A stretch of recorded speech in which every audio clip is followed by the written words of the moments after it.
si Ate Divine.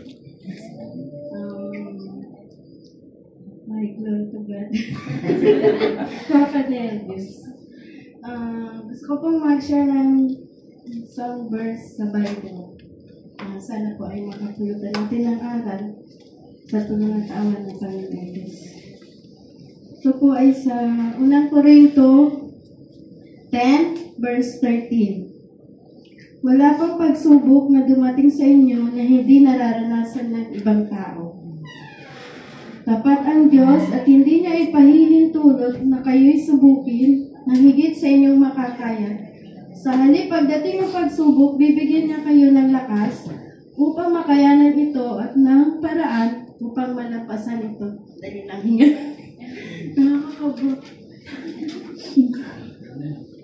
Ang verse po na ito ay nagbibigay ng katiyakan sa mga anak ng Diyos, sa mga nananampalataya, na hindi tayo nag-iisa sa mga pagsubok na dumadating sa buhay natin.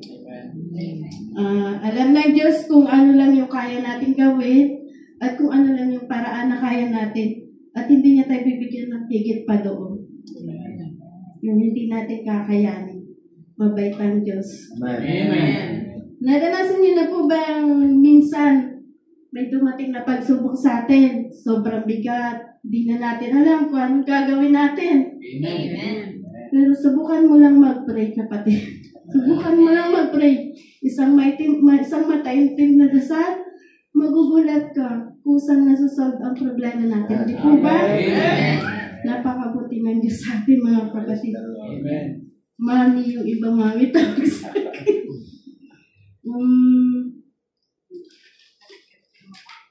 Napakabuti po ng Panginoon Diyos sa ating lahat. Hindi tayo nag-iisa. Kasama natin ang Diyos, manampalataya lang tayo sa Kanya. Amen. Nakasulat po ito sa Mark 5, verse 36. Don't worry, have faith. At pagkatapos po ng lahat ng pagsubok, mga kapatid, maniwala ka lang. Yung sukdulang biyaya ay makakamit po natin sa pangalan ni Jesus. Amen. Sabi po sa Philippians 4, verse 6, bakit ka mag-alala? Why worry? Just pray.